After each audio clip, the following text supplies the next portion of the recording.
আমি এখন আছি শ্রী শ্রী গদাধর ঠাকুরের পাঠশালায়, যে পাঠশালাতে উনি অধ্যয়ন করতেন। অর্থাৎ ওনার যখন 5 বছর বয়স হয়ে যায়, তারপরে উনি এই পাঠশালাতে আসতেন।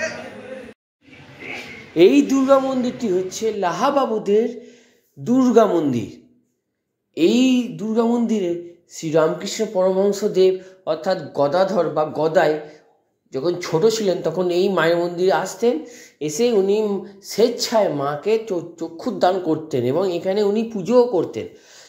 তো তোমাদেরকে লাহাবাবুদের পাঠশালা বা শ্রীরামকৃষ্ণদেবের পাঠশালা দর্শন করার আগে তো এই দুর্গা মন্দিরটা একবার তোমাদেরকে দর্শন করিয়ে দিই।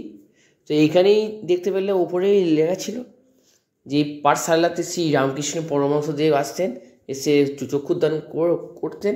তো এই সেই দুর্গা মন্দির যেখানে রামকৃষ্ণদেব স্বয়ং আসতেন, দিনরাত মা মা বলে পাগল হয়ে যেতেন এবং এই মায়ের কাছেই উনি প্রায় সব সময় অতিবাহিত করতেন। আর ঠিক মায়ের মন্দিরের তার ডান পাশেই হচ্ছে লাহাবাবুদের পাঠশালা। এই তখনকার দিনে এইরকম পাঠশালাতেই পড়াশোনা হতো। এখন যেমন বর্তমানে আমাদের যেমন বিভিন্ন রকমের যে স্কুলগুলো আছে, যেমন অঙ্গনওয়াড়ি, ICDS, তেমনি তখনকার সময় ছিল এইরকম পাঠশালা, অর্থাৎ জমিদার বাবুদের সময় ছিল এইরকম পাঠশালা।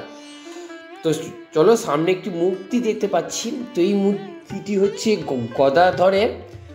চলো তোমাদেরকে আর একটু সামনে নিয়ে গিয়ে দেখায়। তো এইখানে তোমরা দেখতে পাচ্ছ যে শ্রী রামকৃষ্ণদেবের যখন 5 বছর বয়স হয়েছিল তখন উনি এই পাঠশালাতে আসতে শুরু করেন শিক্ষা লাভের জন্য, জ্ঞান অর্জনের জন্য। আর এখানে পাঠশালার সমস্ত পণ্ডিতেরা এবং ছাত্ররা সবাই বসে আছেন। আর এটা পুরোনো দিনের পাঠশালা, বুঝতে পারছো? শ্রী রামকৃষ্ণ দেবের সময়ে পাঠশালা, পুরোনো দিনে পুরোনো খুঁটি, পুরোনো প্লেয়ার। আর ঠিক পাঠশালার পাশেই আছে একটি রাসমঞ্চ। প্রতি বছর এইখানে কিন্তু রাস উৎসব পালিত হয় এবং পূজা অর্চনাও করা হয়। ওই পাঠশালা তার পাশেই আছে। তো চলো ভেতরে একবার রাধাকৃষ্ণকে একটু দর্শনও করিনি আমরা। ভেতরে স্বয়ং রাধাকৃষ্ণ বিরাজ করছেন, আর যে হচ্ছে গৌণিতায় তো আছেনি।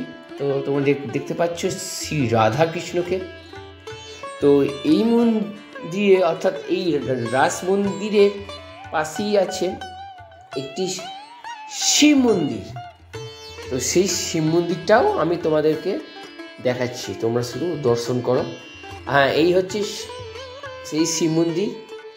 তো এখানে ধর্মদাস লাহার কন্যা প্রসন্নময়ী প্রতিষ্ঠিত এই শিব মন্দির। আর প্রসন্নময়ী ছিলেন পরম ভক্তিমতী একটি নারী।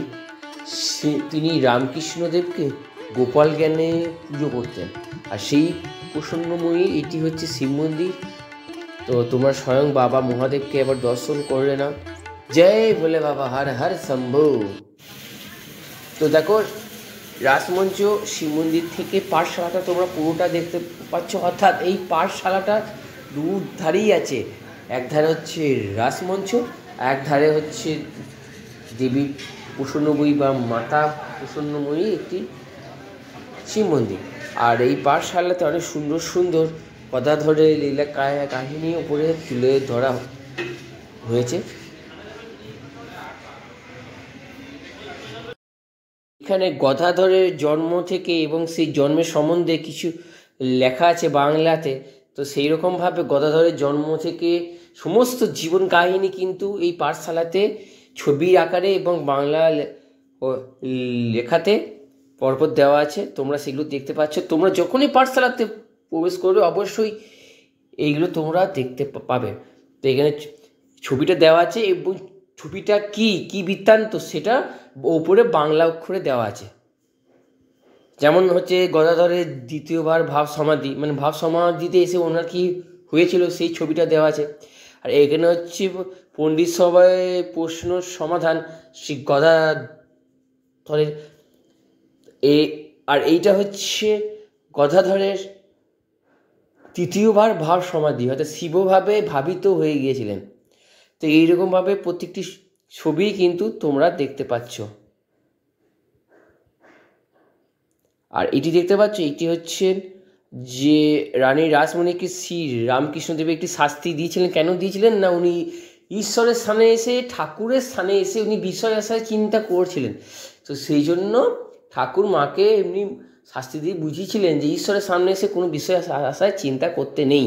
আর এটি হচ্ছে একটি বিবাহ, শ্রীরামকৃষ্ণদেবের যখন বিবাহ হয়, তো সেই সময়কার ছবি ও তার লেখা। আর মা যখন দক্ষিণেশ্বরের পথে রওনা দেয়, তো এটা হচ্ছে সেই ছবি। আর এটি শ্রীরামকৃষ্ণদেব ষোড়শী পূজা করেছিলেন। আর পাশে হচ্ছে বেলুড় মঠের শ্রী মা যখন প্রথম এসেছিলেন।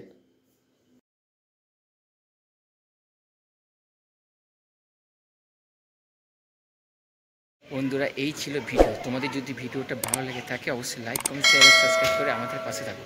তোমাদের সঙ্গে দেখা যাচ্ছে আবার ঠিক পরবর্তীতে কোনো একটা ভিডিও নিয়ে। টাটা।